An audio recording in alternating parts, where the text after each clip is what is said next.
नमस्कार साथियों, जय हिंद। आप सभी का हमारे अपने YouTube चैनल स्मार्ट क्लासेस 2.0 में फिर से हार्दिक स्वागत है। साथियों, आज हम फिर से आपके लिए एक नया मॉडल पेपर लेकर आ रहे हैं और ये संस्कृत भाषा से संबंधित होने वाला है, यानी संस्कृत सब्जेक्ट से जो रीट मुख्य परीक्षा एग्जाम देना है उसमें जो हम ये मॉडल पेपर 2 पढ़ रहे हैं 30 क्वेश्चन वाला, तो इसके भी क्वेश्चन आपको देखने को मिल सकते हैं। और ये जो अलग अलग प्रकार के टॉपिक है, इन सभी टॉपिक से ये क्वेश्चन मिले हुए हैं, तो इन क्वेश्चनों को आप ज़रूर हल करिएगा ताकि आपकी तैयारी का भी आकलन हो जाए। और संस्कृत में जो आप एग्ज़ाम देने वाले हैं उसमें मानकर चलिए कि इस मॉडल पेपर से हम जो ये टेस्ट सीरीज चला रखी है संस्कृत से संबंधित, हिंदी और साइकोलॉजी से संबंधित, इनसे आपको खूब सारे प्रश्न देखने को मिल सकते हैं मुख्य एग्जाम में। तो इन पेपर्स को ज़रूर वीडियो को देखकर इनको अच्छे से समझना है, देखना है, अवॉइड ना करें। तो साथियों, शुरू करते हैं। आज का पहला क्वेश्चन ये संस्कृत का है। तो यहाँ पर पहला जो क्वेश्चन दे रखा है, उस वायरस्य उच्चारण स्थानम भवति। तो साथियों, हम ये टेस्ट सीरीज लेकर आए हैं, तो इसमें एक विशेष बात ये है कि हम पहले क्वेश्चन पढ़ते हैं और आपको समय देते हैं, आप उस क्वेश्चन का हल करें यानी आंसर दें, और आंसर देने के बाद हम उस 3-4 सेकंड के बाद हम खुद आपको आंसर बताएंगे। तो साथियों, ये क्वेश्चन है ऊ स्वर से उच्चारण स्थानम भवति। तो साथियों, आप बताइए इसका आंसर क्या होगा। उच्चारण स्थान बताना है। कंठ, तालु, मूर्धा, ओष्ठो, 4 ऑप्शन है। तो साथियों, ऊ है, ये एक सूत्र है उपपदमान या नाम ओष्ठो उच्चारण स्थान का, तो उस हिसाब से ये ऊ का है, ओष्ठो ये राइट ऑप्शन हो जाएगा। आगे इसमें शब्द है री स्वर से उच्चारण स्थानम भवति, यानी री स्वर का उच्चारण स्थान बताना है साथियों। तो बताइए, दंता, जिह्वा, मूर्धा, कंठ, क्या होगा। तो साथियों, ये उच्चारण स्थान से संबंधित ये भी एक सूत्र है ऋतु रसाणाम मूर्धा, तो री का क्या हो जाएगा, मूर्धा हो जाएगा। आगे इसमें क्वेश्चन है च वर्ग से उच्चारण स्थानम भवति, यानी च वर्ग का उच्चारण स्थान बताना है। तो बताइए साथियों, मुखम, हस्तौ, तालु, दंतः, क्या होगा। तो साथियों, इसका हो जाएगा इचु ये सनाम तालु, इस सूत्र से क्या होगा, तालु हो जाएगा, यानी च वर्ग के जितने भी वर्ण हैं वो तालु में हो जाएंगे। आगे क्वेश्चन है बालक, यानी बालक शब्द से तृतीय एकवचने रूपम भवति। जो बालक शब्द है, इस बालक शब्द का तृतीय विभक्ति एकवचन में रूप होगा। तो क्या रूप होगा साथियों, बताइए। तृतीय विभक्ति एकवचन, बालकेन, बालकेन, बालकहि, बालकाभिः। तो साथियों, तृतीय जो रूप होगा तृतीय एकवचन का वो हो जाएगा बालकेन, इस प्रकार से। और आपकी जानकारी के लिए बता दूं, जिस शब्द के अंदर रे आ जाए, स षटकोण वाला स आ जाए और एक री आ जाए, तो वहाँ पर शब्द के अंदर जो न है उस न का अण हो जाएगा। ठीक है साथियों, एग्जाम्पल के लिए जैसे राम, इसका तृतीय विभक्ति में करेंगे तो ये होगा रामेण, क्योंकि रे आ रहा है इसमें। ठीक है, इसी प्रकार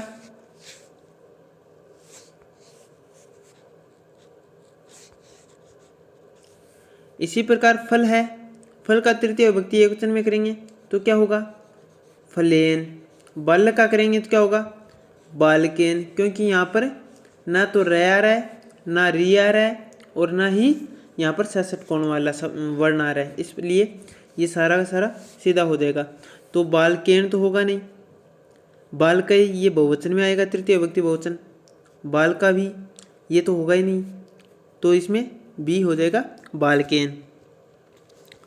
आगे इसमें क्वेश्चन है पितृ शब्द से द्वितीय बहुवचने रूपम भवति, यानी पिता जो शब्द है, पितृ जो शब्द है, इसका द्वितीय विभक्ति में बहुवचन रूप बनाना है। तो बनाइए साथियों, बताइए कौन सा होगा।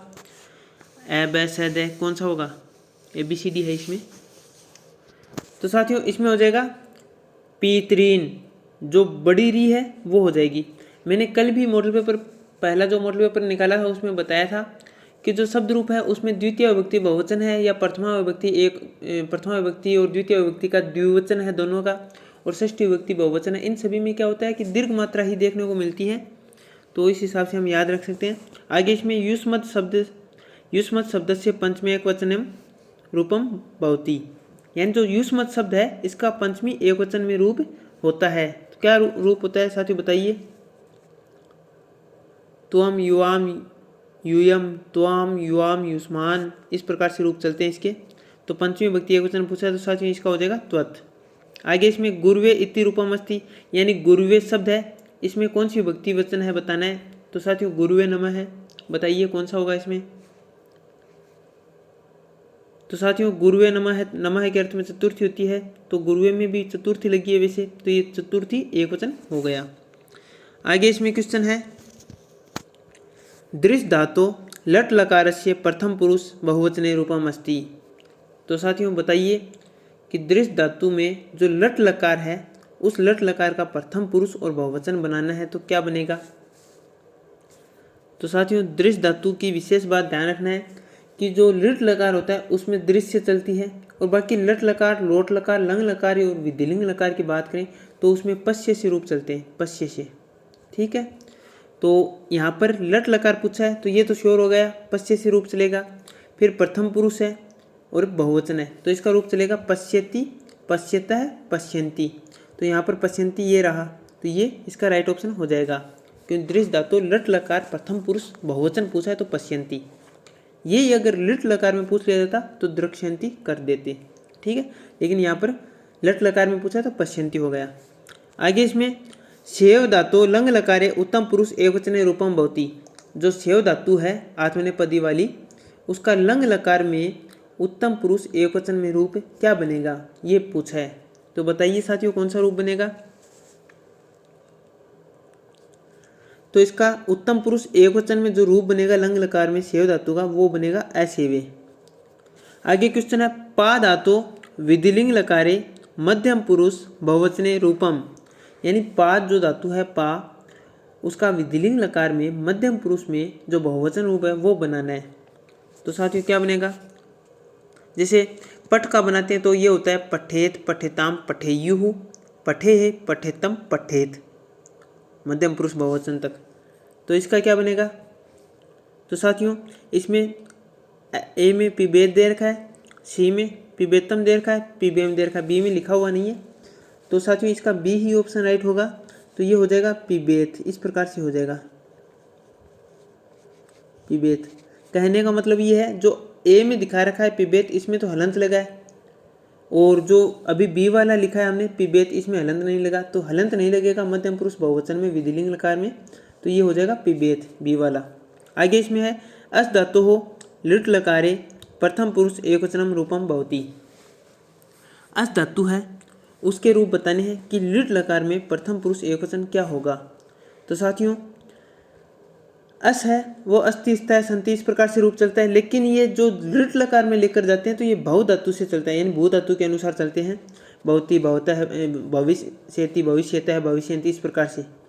तो साथियों इसमें लिट लकार में पूछा तो भविष्यति, भविष्यतः, भविष्यन्ति, इस प्रकार से चलेगा। ठीक है, प्रथम पुरुष एकवचन पूछा है तो भविष्यति इसमें राइट हो जाएगा। आगे क्वेश्चन है थ व्यंजन से उच्चारण स्थान भवति। जो थ वर्ण है इसका उच्चारण स्थान बताना है साथियों, बताइए। तो साथियों उच्चारण स्थान का जो सूत्र है ऋतु लसानाम दंता। तो री है, तय वर्ग है, तय वर्ग में आने वाले जितने भी वर्ण हैं इन सभी का उच्चारण स्थान वो दंत माना गया है। फिर आगे इसमें रिक्त स्थान देकर पूछा है क्वेश्चन में सह बालकः गच्छति अत्र रिक्त स्थाने शुद्ध रूपम भविष्यति, यानी सह यानी साथ, बालक जाता है, साथ में बालक जाता है, यहाँ रिक्त स्थान में जो शुद्ध रूप है वह क्या होगा। तो साथियों हमेशा ध्यान में रखना है हमें कि जो सह का प्रयोग होता है वो तृतीय व्यक्ति के लिए होता है। सह यानी साथ में, तो तृतीय व्यक्ति का जो रूप है वो आएगा, यानी पिता है, ये आएगा नहीं, ये भी नहीं आएगा, तो ये आ जाएगा तृतीय व्यक्ति एकवचन रूप है। ठीक है, क्योंकि एक ही पिता के साथ जा रहे हैं, तो पितरा सह गच्छति, ये हो जाएगा। ये जो 3 नंबर है सी, पितरा सह बालकः गच्छति, ये इसका शुद्ध रूप हो जाएगा। आगे इसमें क्वेश्चन है बालकेन मोदकम रोचते अत्र, यानी यहाँ रेखांकित पदे शुद्ध रूपम भविष्यति, यानी यहाँ रेखांकित जो यहाँ रेखांकित जो पद है इसका शुद्ध रूप क्या होगा ये पूछा है। तो बालकेन का बताना है शुद्ध रूप क्या होगा। अब साथियों ध्यान रखना है कि रुच जो धातु होती है, रुच से बना है रोचते, और रोचते के अर्थ में या रुच धातु के अर्थ में हमेशा चतुर्थी विभक्ति का प्रयोग होता है। तो बालकेन में तृतीय विभक्ति है इसमें, तृतीय विभक्ति होने के कारण ये अशुद्ध है, तो इसको शुद्ध करने के लिए हमें रुच के अनुसार चतुर्थी विभक्ति का प्रयोग करना है। कितने बालक है? एक बालक है, तो बालकेन बनाया, तो चतुर्थी में बालकाई हो जाएगा एक बालक के अनुसार एक वचन में, तो बालकाई ये रहा, ये हो जाएगा इसका राइट ऑप्शन। फिर आगे क्वेश्चन है नृपः दुर्जनम क्रुध्यति रेखांकित पदे शुद्ध रूपम भविष्यति, यानी रेखांकित जो पद है वहाँ शुद्ध रूप क्या होगा? दुर्जन की जगह, यानी दुर्जनम है इसकी जगह हमें दूसरा पद रखना है। तो साथियों हमने ये जाना है कि क्रुध्यति यानी क्रुद्ध धातु है, उसके अर्थ में चतुर्थी विभक्ति करनी होती है, तो यहाँ पर चतुर्थी विभक्ति दुर्जनम में लाएंगे तो क्या होगा? दुर्जनाय क्रुध्यति। इस प्रकार से इसका राइट ऑप्शन हो जाएगा। आगे इसमें क्वेश्चन है अभितः परितः योगे विभक्ति भवति। अभितः परितः योगे, इनके योग में जो विभक्ति होती है वो बतानी है साथियों, तो वो हमेशा ध्यान रखना द्वितीय विभक्ति ही होती है। ठीक है, आगे क्वेश्चन है नायकः इत्यस्य पदस्य संधि विच्छेदः अस्ति, यानी नायक पद का संधि विच्छेद क्या होगा? तो बताइए साथियों। तो साथियों ये जो नायक शब्द है इसमें नए धन अकह हो जाएगा, क्योंकि ये अयद्धि संधि का सूत्र है, एक अयद्धि का एक सूत्र है, उसके अनुसार ये हो जाएगा नए धन अकह। तो साथियों वो HOI वायावा है, इस प्रकार से सूत्र है, HOI वायावा है, तो उस प्रकार से। तो नए का यहाँ पे आई की मात्रा है तो आय हो जाएगा, नए में आय जुड़ेगा तो नाय, और अकह हो जाएगा तो नायका है, इस प्रकार से। आगे क्वेश्चन है इति धन अपि अत्र संधि भविष्यति, यानी यहाँ संधि होगी इति धन अपि। तो साथियों इति में ई का यह हो जाएगा, आधा तय हो जाएगा, तो इत्य, और यहाँ पे अपि पी इत्यपि हो जाएगा, तो इसका राइट ऑप्शन है वो ए हो जाएगा, इत्यपि। आगे क्वेश्चन है वागीश अत्र संधि अस्ति। वागीश में संधि बतानी है, तो साथियों वागीश शब्द है, तृतीय शब्द बीच में दिखाई दे रहा है, सीधा से समझने के लिए शॉर्टकट। तो यहाँ पर जसत्व संधि है, वाग्धन इस, तो इससे बना है वागीश, जसत्व संधि। फिर आगे इसमें आगे क्वेश्चन है वनौषधि अत्र संधि विच्छेद है अस्ति, यानी वनौषधि है, इसका संधि विच्छेद यहाँ क्या होगा? तो साथियों इसका जो संधि विच्छेद है वो होगा वन धन औषधि, इस प्रकार से ये वृद्धि संधि के तहत होगा। आगे इसमें क्वेश्चन है प्रायेण उत्तर पदार्थ प्रधान है भविति, यानी प्राय कर उत्तर पद या उत्तर पदार्थ है वो प्रधान होता है, तो कौन से समास में होता है ये पूछा है। तो साथियों बताइए आप। जो दूसरा पद प्रधान होता है साथियों वो तत्पुरुष समास होता है, ठीक है। और जहाँ पर विशेषता की बात होती है दोनों पदों में, जो विशेषता या तुलना से संबंधित कर्मधारय होता है, तीसरा अर्थ प्रधान होता है, अन्य अर्थ प्रधान होता है वो बहुव्रीहि होता है, प्रथम पद जो प्रधान होता है वो अव्ययीभाव समास होता है, और जो दोनों ही पद प्रधान होते हैं वो द्वंद्व समास होता है। आगे इसमें है नीलोत्पलम अस्मिन् पदे समासः अस्ति। नीलोत्पलम में समास बताना है साथियों, कौन सा होगा बताइए। तो साथियों नीलोत्पलम में कर्मधारय समास हो जाएगा। आगे इसमें क्वेश्चन है अधिहरि अस्मिन् पदे समासः अस्ति। अधिहरि जो शब्द है इस पद में समास है, यानी कौन सा समास है अधिहरि में। तो साथियों ये जो समास है अधि एक अव्यय है, पहले अव्यय लगा है यानी पूर्व पद प्रधान होना, और वो भी अव्यय होना, अव्ययीभाव समास होता है, ठीक है। आगे इसमें क्वेश्चन रामकृष्णो अस्मिन् पदे समास विग्रह अस्ति। तो समास विग्रह करने पर रामकृष्णों का क्या बनेगा साथियों। तो रामकृष्णों द्विवचन की विभक्ति लगी हुई है, यानी द्विवचन है इसमें, तो दो की बात हो रही है, और का प्रयोग होने से द्वंद्व समास होता है। द्वंद्व समास के अंदर रामकृष्णों को कैसे लिखा जाता है, राम है च कृष्ण है च, इस प्रकार से। यह विसर्ग को स बना दिया जाए तो रामश्च कृष्णश्च, लेकिन हम यहाँ पर देख रहे हैं तो ये दिखाई दे रहा है राम है च कृष्ण च है, और ये हमें डी में दिखाई दे रहा है राम है च, नहीं ये डी तो होगा ही नहीं, क्योंकि राम है च दोनों एक ही नाम है। तो यहाँ पर राम और कृष्ण दोनों पूछे तो ये राइट हो जाएगा राम है च कृष्ण है च, इस प्रकार से। आगे इसमें क्वेश्चन है कथित है अत्र धातु प्रत्यय स्तः, यानी कथित है जो शब्द इसमें धातु और प्रत्यय बताना है। तो बताइए साथियों।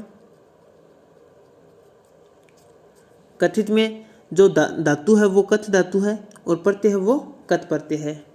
आगे इसमें क्वेश्चन किया है साथियों, छात्रेषु मोहनः पटुतमः, यानी छात्रों में मोहन है वो पटुतम यानी चतुर के अर्थ में होना चाहिए शायद, है ना। तो इस प्रकार से मोहन चतुर है, ठीक है, छात्रों में मोहन है वो चतुर है। तो यहाँ पर पटुतम है ये रेखांकित पद है और इसमें प्रत्यय बताना है। तो बताइए साथियों कौन सा प्रत्यय होगा छात्रेषु मोहन पटुतम है, पटुतमा में तो अंत में तम है तो तमा प्रत्यय हो जाएगा साथियों, राइट हो जाएगा। आगे मया पाठ है पठनीय है, तो यहाँ रेखांकित पद में प्रत्यय बताना है साथियों पठनीय में, अंत में अनीय है तो यहाँ पे अनीय हो जाएगा।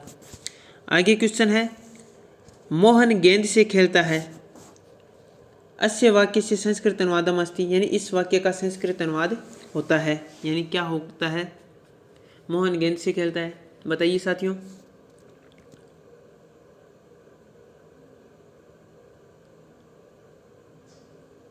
तो साथियों सामान्य सा वाक्य है ये, तो मोहन गेंद से खेलता है, इसका हो जाएगा मोहन है, गेंद का संस्कृत में हो जाएगा कंदुक है तो कंदुकेन हो जाएगा, और खेलता है क्रीडति, तो मोहन है कंदुकेन क्रीडति, ये सी ऑप्शन राइट हो जाएगा, क्योंकि माध्यम है ये गेंद से और कर्म भी है ठीक है ये, तो ये माध्यम के तहत है, खेलता है किसके माध्यम से खेलता है, गेंद के माध्यम से, है ना, गेंद से खेलता है, तो ये तृतीय विभक्ति में हो गया।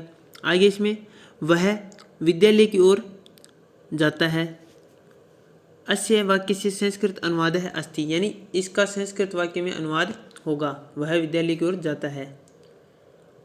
तो साथियों क्या होगा इसका बताइए। तो साथियों इसमें हो जाएगा सह विद्यालयम प्रति गच्छति, ये हो जाएगा डी, सह विद्यालयम प्रति गच्छति, प्रति के योग में द्वितीय विभक्ति का प्रयोग होता है।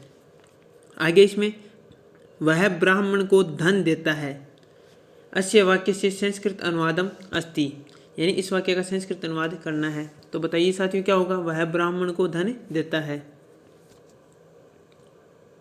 सह विप्राय धनम ददाति, यानी चतुर्थी विभक्ति, धन देने के अर्थ में ब्राह्मण में यहाँ पे चतुर्थी विभक्ति हो जाएगी, तो सह विप्राय धनम ददाति ये हो जाएगा। तो साथियों हमने ये 30 क्वेश्चन है, इन सभी को हमने देखा है, और ये टेस्ट पेपर दूसरा देख रहे हैं हम, कल हमने पहला पढ़ा था, आज हम संस्कृत का दूसरा मॉडल पेपर देख रहे हैं। इस प्रकार से हम बहुत सारे मॉडल पेपर निकालेंगे। और साथियों आप ये जो वीडियो देख रहे हैं आपको ये अच्छा लगे तो आप अपने मित्रों के साथ साझा कीजिए, और ज़्यादा से ज़्यादा मतलब इसको वीडियो को है ना शेयर कीजिए, ताकि हम भी आपको ये वीडियो प्रोवाइड करवाएं, आपके लिए ये वीडियो बनाएं, तो हमें भी मोटिवेशन मिले और हमें भी अंदर से ये हो कि हाँ बहुत सारे लोग वेट कर रहे हैं, तो और ज़्यादा उत्सुकता से हम ये वीडियो लेकर आएँ। तो इस प्रकार से साथियों ज़्यादा से ज़्यादा फॉरवर्ड कीजिए और हमारे वीडियो को लाइक करते हुए हमें सपोर्ट कीजिए। और आप पहली बार विजिट कर रहे हैं हमारे अपने यूट्यूब चैनल स्मार्ट क्लासेस 2.0 पर, तो आप बेल आइकन प्रेस करते हुए सब्सक्राइब अवश्य कीजिएगा। तो साथियों इसी प्रकार आप हमारे साथ टेस्ट सीरीज में बने रहिए, मॉडल पेपर की श्रृंखला में हम अनेकों मॉडल पेपर निकालेंगे। तो साथियों मिलते हैं एक नए वीडियो के साथ। जय हिंद, जय भारत।